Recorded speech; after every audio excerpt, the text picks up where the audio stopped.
puede haber también una afectación de otros órganos, como ser los testículos o los ovarios, especialmente en pacientes que han pasado la pubertad.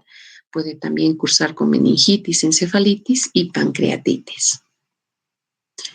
¿Cómo realizamos el diagnóstico? Generalmente la evaluación clínica es muy importante, el cuadro es muy típico y generalmente se encuentran en un entorno epidémico, es decir, niños de una escuela, de un curso que han cursado con esta infección, ¿no? Se puede detectar el virus por un cultivo tisular, que es muy raro, o que generalmente se utiliza con mayor frecuencia es la PCR, la reacción en cadena de la polimerasa, ¿no? También se pueden hacer pruebas serológicas y, obviamente, el brote epidémico que está documentado de la enfermedad. En cuanto al tratamiento, fundamentalmente sintomático, vamos solamente en base a antipiréticos, analgésicos, reposo, y el paciente debe ser aislado. Esto es sumamente importante para evitar la propagación de la enfermedad y obviamente una dieta blanda reduce el dolor causado por la masticación. Incluso se puede dar una dieta licuada a estos niños. Otro tipo de cialoadenitis, ya no en niños, sino mucho más frecuente en pacientes adultos, es la cialoadenitis bacteriana. Como su nombre lo dice, tiene una etiología bacteriana y generalmente en muchos casos va a ir asociado a una litiasis. Es más frecuente en adultos y generalmente es unilateral. Es de diagnóstico reciente, es decir, son lesiones de pocos días de evolución. Se caracterizan por la tumefacción de la glándula, en este caso la glándula parótida, acompañado de dolor, calor local y de fiebre. Además, pueden haber adenopatías regionales y compromiso del estado general y presencia de secreción purulenta a través de los conductos secretores. En este caso, vemos que a través de la carúncula, que va a ser el punto de drenaje del conducto de esteno, presencia cuando hacemos una pequeña presión en la glándula, salida de material purulento. El diagnóstico ecográfico se caracteriza por un aumento del tamaño glandular, va a haber una alteración de la ecoestructura, puede haber zonas mucho más hipoecoicas por esa disminución de la ecogenicidad. Hemos dicho que las glándulas salivales generalmente son más hiperecogénicas que los planos musculares que las circundan. En este caso, la glándula se va a tornar mucho más hipoecogénica. Y podemos observar también un agrandamiento de los ganglios linfáticos que se encuentran al interior de la glándula. Con la ecografía Doppler vamos a ver que existe una hipervascularidad generalizada en la glándula. También podemos solicitar una tomografía donde podemos ver acá, en el lado derecho, hay un aumento de la glándula y también hay una hipercaptación del contraste. Hay un aumento del tamaño también a nivel del músculo macetero y va a haber datos de miositis, de celulitis y en muchos casos también podemos encontrar la litiasis, que es una de las etiologías también de la cialoadenitis. Aquí podemos ver también cómo se ve la glándula parótida en una cialoadenitis con áreas hipoecogénicas que comprometen la totalidad de la glándula, ¿no? Aquí podemos observar también el aumento de la glándula en una tomografía, con un aumento también del tejido celular subcutáneo, datos inflamatorios a nivel de la piel, del músculo macetero, etc. Aquí podemos ver un cálculo también, aparentemente, que se encuentra a nivel de la glándula. El tratamiento es definitivamente sintomático y se debe iniciar antibióticos. Son antibióticos que son sensibles, como es la ampicilina subactam, la ciprofloxacina, y también si necesitamos hacer un tratamiento endovenoso podemos utilizar las cefalosporinas de tercera generación. Dentro del más utilizado es la ceftriaxona. Cuando vemos que en estos casos puede haber alguna colección que se encuentra a nivel de la glándula, estaría indicado el drenaje. Otra enfermedad poco frecuente, pero que sí debemos considerar, es la cialoadenosis. ¿Qué es la cialoadenosis? Es una enfermedad que se caracteriza por el aumento glandular. Fíjense, esta es la glándula parótida y en forma bilateral se ve afectada. Incluso puede tener afectación también de otras glándulas salivales. Se presenta en pacientes generalmente mayores de 40 años y es una lesión crónica, ¿no? Que puede estar muchas veces relacionados a la tuberculosis, en pacientes con sarcoidosis también, ¿no? Que tiene una relación con también una respuesta autoinmune. La cialoadenosis se caracteriza por una infiltración linfocítica del tejido acinar, es decir, que va a haber linfocitos que se encuentran a nivel del tejido acinar, va a haber una hipertrofia del intersticio, va a haber células acinares 2 a 3 veces más grandes de lo habitual por un infiltrado adiposo. Generalmente, en cuanto a la clínica, estos son lesiones indoloras que van por el grado, dependiendo del grado de compromiso glandular y por la presencia de fibrosis, van a tener serostomía, es decir, ausencia de la secreción de saliva, y el tratamiento, en que en realidad es un tratamiento más con fines estéticos, es la adenectomía. Vamos a pasar a la cialolitiasis. ¿Qué es la cialolitiasis? Se caracteriza por la formación de estas concreciones calcáreas que pueden variar desde arenilla salival hasta realmente cálculos de gran tamaño en el parénquima de las glándulas salivales o pueden también encontrarse en el trayecto de los conductos excretores. ¿Qué va a producir? Obviamente va a producir una obstrucción aguda o crónica de los conductos excretores de las glándulas salivales. Generalmente esta enfermedad se produce con mayor frecuencia o estos litos se encuentran con mayor frecuencia en el conducto de Wharton. Si se acuerdan el día de ayer cuando hablábamos de la anatomía, el conducto de Wharton tiene una dirección ascendente y además tiene una forma tortuosa. Por lo tanto, que esta configuración va a favorecer a que se formen cálculos a nivel de este conducto. En segundo lugar, es el conducto de Stensen o de Steno, es lo mismo.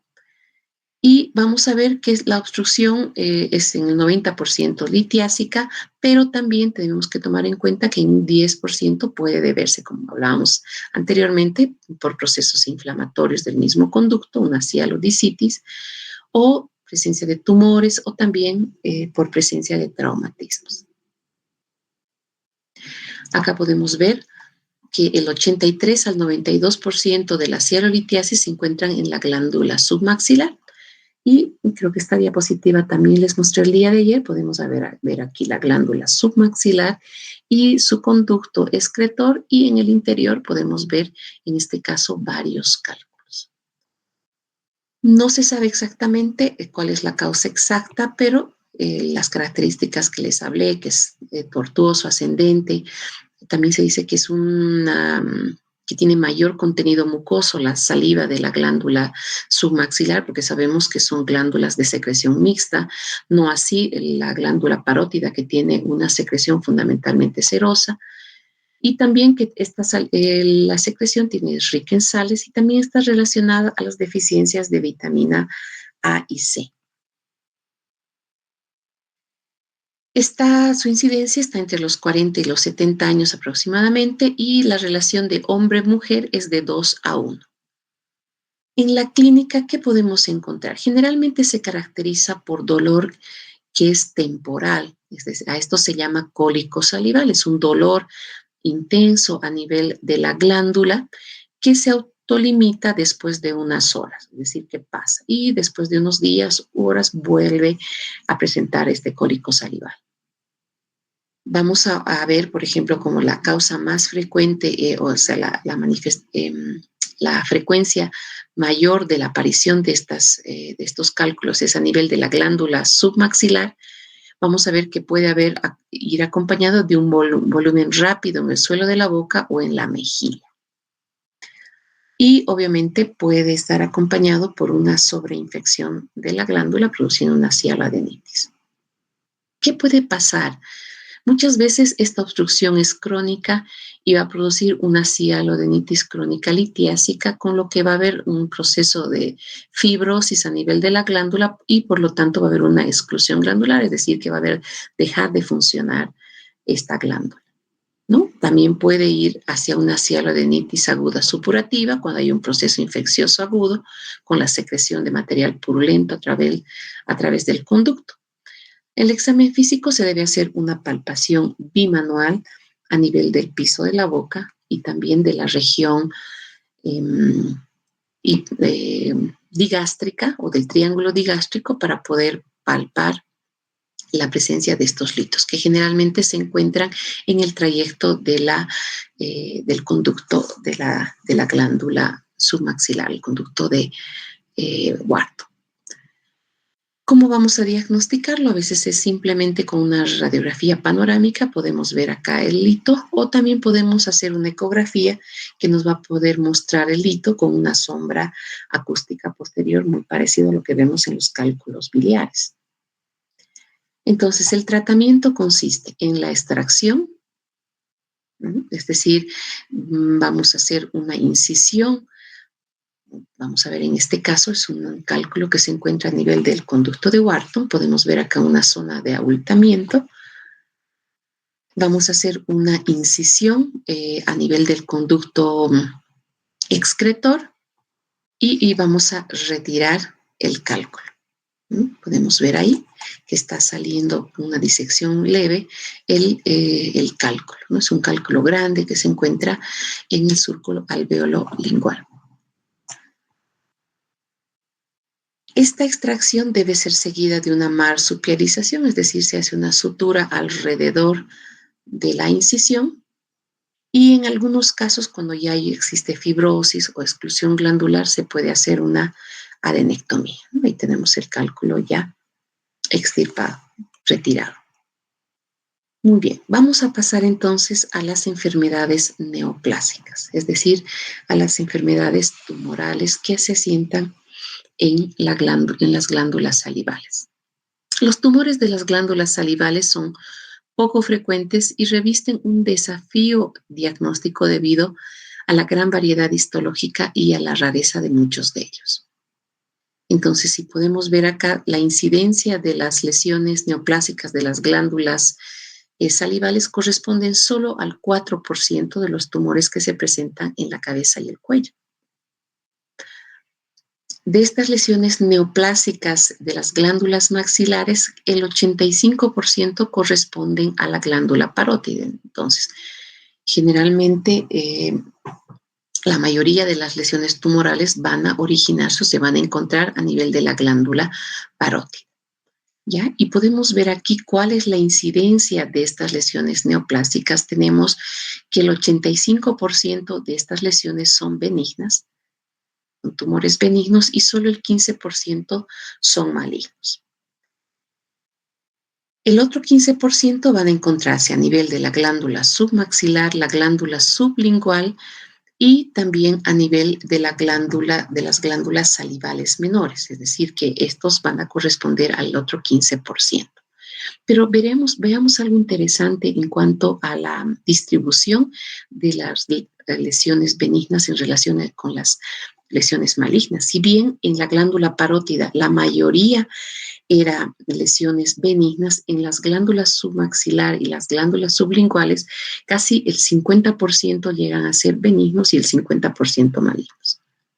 Y a nivel de las glándulas salivales menores podemos ver esto que nos llama mucho la atención, que el 80% de estas lesiones que afectan a las glándulas salivales mayores son malignas y solo el 20%. Entonces, según el tamaño de la glándula, existe una relación inversamente proporcional, es decir, a menor tamaño glandular, mayor la incidencia de malignidad. Entonces, es importante que nosotros, ante cualquier lesión que se encuentre a nivel de la boca, podamos sospechar de este tipo de tumores.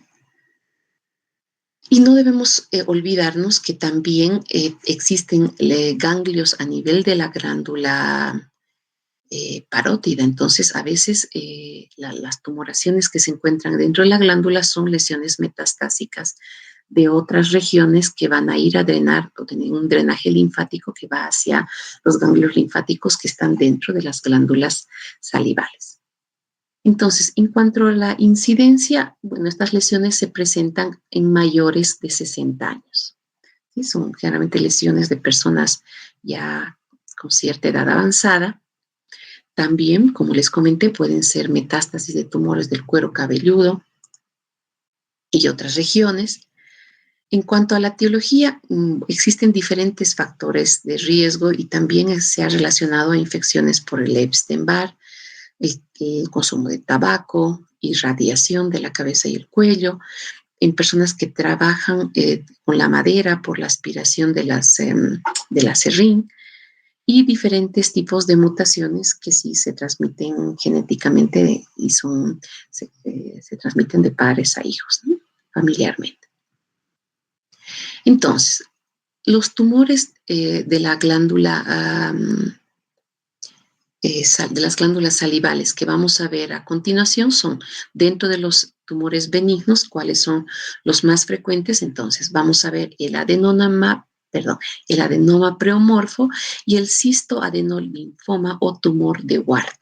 ¿Ya? Entonces, vamos a dedicarnos a estos dos tumores que son con mayor frecuencia. En cuanto a los tumores malignos, sí, realmente existe una gran variedad de ellos. Estos se pueden dividir en dos grandes grupos, los que son de bajo grado y de alto grado, ¿no? Entonces, vamos a ver dentro de los tumores malignos, fundamentalmente estos dos, el carcinoma mucoepidermoide y el carcinoma adenoideo quístico, que son las presentaciones, este es de bajo grado, que son las presentaciones más frecuentes de lesiones malignas a nivel de las glándulas salivales. Entonces, ¿cómo podemos diferenciar estas lesiones cuando nosotros hacemos una anamnesis y el examen físico? Podemos simplemente con ciertas características que tienen estas lesiones poder diferenciar o por lo menos tener un acercamiento en cuanto a la etiología de los mismos. Entonces, ¿qué características benignas vamos a encontrar? Generalmente las lesiones benignas son únicas o unilaterales. Las lesiones benignas tienen un crecimiento lento, generalmente son asintomáticos y hasta incluso pueden crecer, tener diámetros muy grandes y ser asintomáticos, son móviles, tienen una consistencia elástica, es decir, son blandos a la palpación, no tienen infiltración de la piel o infiltración hacia órganos vecinos o hacia estructuras vecinas, como ser, por ejemplo, el nervio facial, no van acompañados de adenopatías y, con lo que les mencionaba hace un minuto, pueden tener gran tamaño sin afectación del nervio facial ni de la piel. Ahora, ¿qué características malignas podemos encontrar? Generalmente son lesiones que son lesiones duras, incluso pueden ser pétreas, tienen un rápido crecimiento, generalmente son invasivos, infiltran a tejidos vecinos, no tienen cápsula, presentan ulceraciones, es decir, pueden ulcerar a nivel de la piel o a nivel de la cavidad de la mucosa oral, van acompañados de adenopatías cervicales metastásicas y puede haber dolor espontáneo, incluso parálisis facial o también anestesia o paresia del nervio lingual. Al hacer la palpación, debemos hacer la palpación de la glándula y de todos los niveles ganglionares que ya hemos visto anteriormente. Entonces, hemos dicho, vamos a ver dos lesiones benignas de las glándulas salivales, que son el adenoma pleomorfo y, en segundo lugar, el tumor de Ward. El adenoma pleomorfo, su nombre viene de esta característica de su pleomorfismo. ¿A qué se refiere? Estos son tumor constituido con diferenciación epitelial y mesenquimal.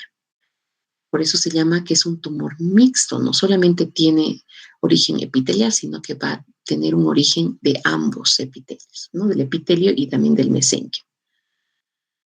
Va a tener gran diversidad de morfología, de ahí su nombre de pleomorfo, y vamos a poder encontrar una diferenciación mixoide, hialina, cartilaginosa, incluso vamos a poder encontrar hueso maduro a nivel de la lesión.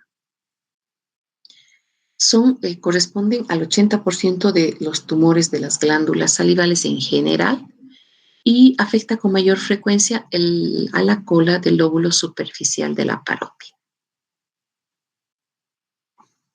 Alrededor del 9% aparecen en la glándula submaxilar, presentando una tumoración a nivel del triángulo digástrico. Y la ubicación intraoral, si bien tiene menor frecuencia, se van a la localización con mayor incidencia, es a nivel del paladar, ¿no? Del paladar duro. Entonces, esta lesión es mucho más frecuente en mujeres entre la tercera y década de vida, o sea, son pacientes jóvenes que tienen una evolución silente y es generalmente asintomático. Van variando sus síntomas dependiendo del sitio de presentación. Entonces podemos ver aquí, que es una lesión muy grande. Generalmente son unilaterales, como hemos visto, igual que las lesiones benignas, son móviles, tienen una superficie, a pesar de que es una lesión tumoral muy, muy grande, no vemos afectación de la piel circundante. Tampoco va a haber afectación del nervio facial. Podemos ver en esta paciente, si bien la comisura labial está un poquito baja, no existe signos de parálisis del nervio facial. Sin embargo, como habíamos visto en la parte anatómica, la glándula parótida tiene una prolongación faríngea y muchas veces el adenoma pleomorfo puede tener una afectación de esta prolongación profunda, creciendo y ocupando una parte de la faringe, por lo que puede haber una disfagia. Y son raras la aparición de dolor o parálisis faciales. Es muy, muy raro. ¿Cómo se ven estos tumores macroscópicamente? Como podemos ver en la imagen, son lesiones redondeadas de bordes bien definidos. En las glándulas salivales mayores son encapsulados, aunque de manera incompleta. Vamos a ver por qué decimos esto. Pero sí tienen evidentemente una cápsula. Y en las glándulas salivales, estos carecen de una cápsula. Entonces, ¿por qué decíamos que si bien es una cápsula puede ser incompleta? Porque si vemos acá en esta fotografía, podemos ver acá la cápsula, pero sí hay estas prolongaciones tumorales como microfocos que salen de la cápsula. Si nosotros realizamos solamente una exéresis del tumor, es decir, retiramos el tumor más la cápsula, existe el riesgo de dejar estos focos de tejido tumoral que puedan ser responsables, como fíjense ahí pueden haber prolongaciones a través de la cápsula y van a ser responsables de una recidiva tumoral. Al corte tienen una superficie homogénea, tienen una coloración blanquecino-amarillenta con áreas translúcidas que corresponden a zonas de diferenciación condromixoide, parece realmente cartílago, y pueden encontrarse áreas necróticas, hemorrágicas, generalmente secundarias, como podemos ver a este nivel, secundarias a punciones previas.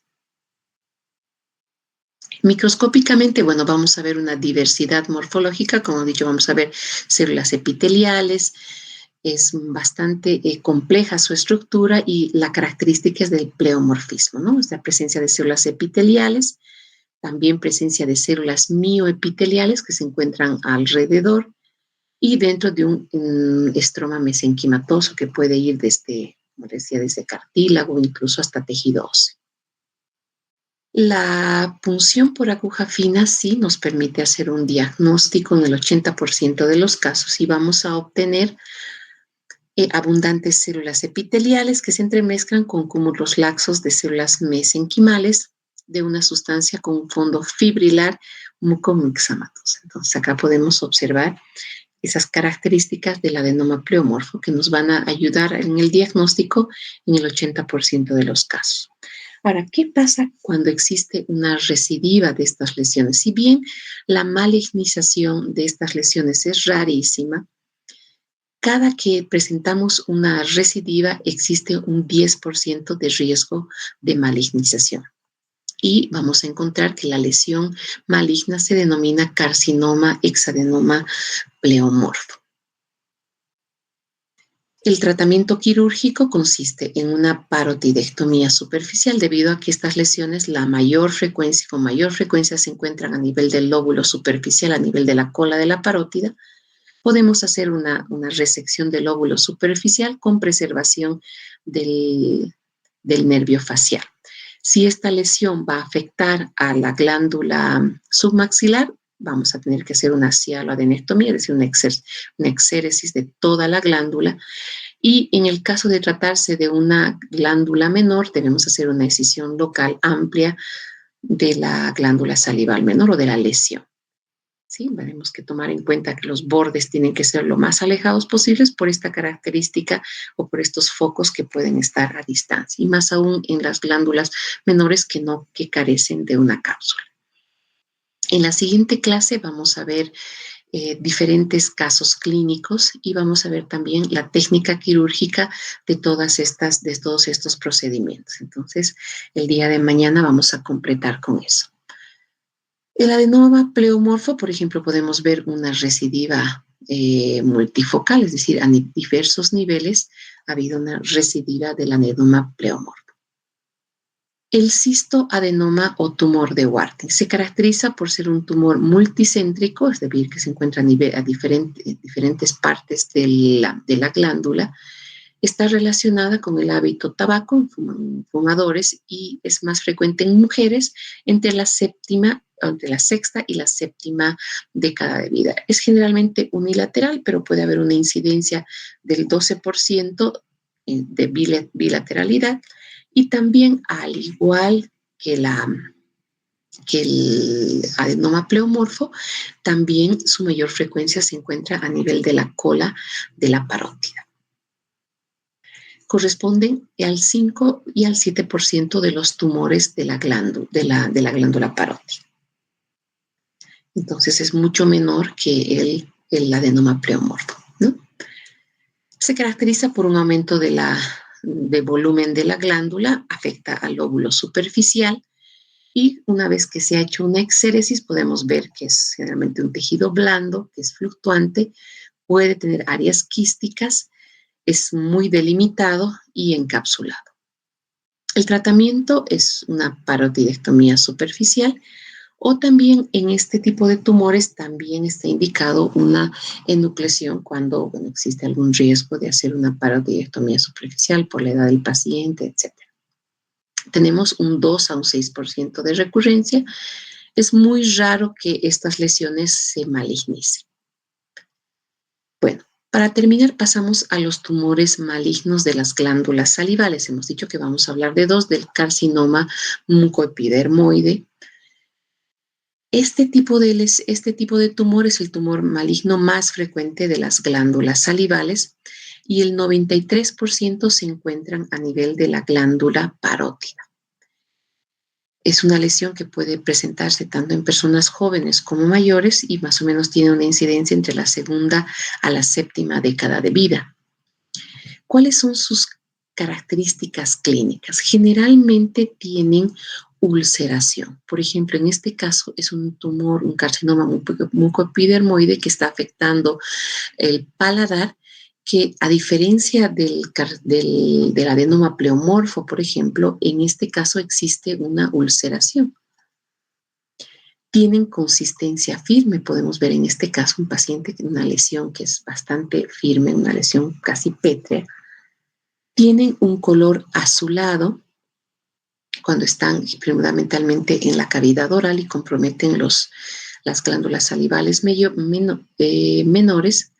Generalmente tienen meses de evolución y se caracterizan porque son lesiones dolorosas y en muchos casos rápidamente existe una afectación, como en este caso, por ejemplo, este paciente tiene una parálisis del nervio facial. En el carcinoma mucoepidermoide se caracterizan por células mucosas, células intermedias y también células escamosas. Pueden ser de alto grado, de intermedio o de bajo grado. Afortunadamente, las de bajo grado corresponden al 90% de los casos y solo un 30 o un 50% son de alto grado. El tratamiento también es quirúrgico y se debe hacer una radioterapia adyuvante y la resección de la glándula, dependiendo de la localización del tumor, debe ir acompañado de una disección glandular. El segundo tumor maligno en cuanto a la frecuencia es el carcinoma adenoideo quístico. Es una neoplasia epitelial maligna constituida por células de espectro basaloide, epiteliales y también mioepiteliales. Se ha determinado que estos tumores se deben a una pérdida de la heterocigosidad en el cromosoma 6. En cuanto a la epidemiología, corresponden al 10% de las neoplasias malignas de las glándulas salivales. El 80% está dado por el carcinoma mucoepidermoide y el 40 al 50% de las glándulas salivales menores. Podemos ver acá, que es un carcinoma adenoideo quístico que está presente en el paladar. En cuanto a la clínica, vamos a ver un aumento de volumen a nivel de la glándula salival menor, es donde se encuentran con mayor frecuencia. Va a tener un crecimiento lento, generalmente son lesiones dolorosas y cuando comprometen la glándula parótida generalmente evolucionan con una parálisis facial. Dentro de la histopatología podemos ver células ductales, células mioepiteliales, núcleos hipercromáticos y vamos a tener 3 patrones histológicos, un patrón tubular, un patrón cribiforme y un patrón sólido.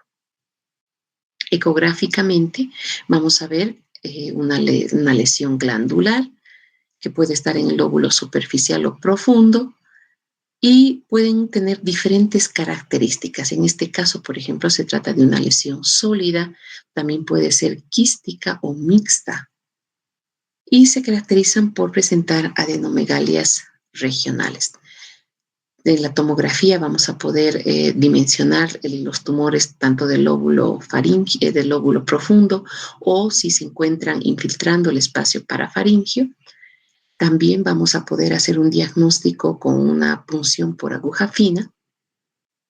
Y el tratamiento, bueno, es quirúrgico, la resección glandular y con radioterapia adyuvante. El pronóstico generalmente cuando se diagnostica a estos pacientes, el 35% ya tienen metástasis a distancia y la sobrevida a 5 años es más o menos el 77% y a 10 años llega el 60% y a 20 años aproximadamente el 20%.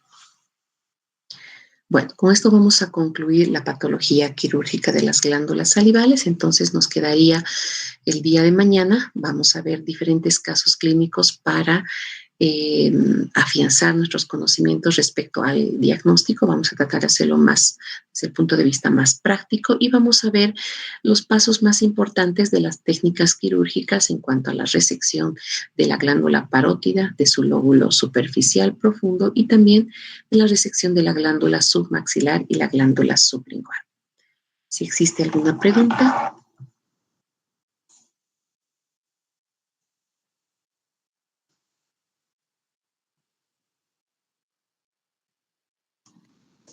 Bueno, si no hay más preguntas, los veo el día de mañana.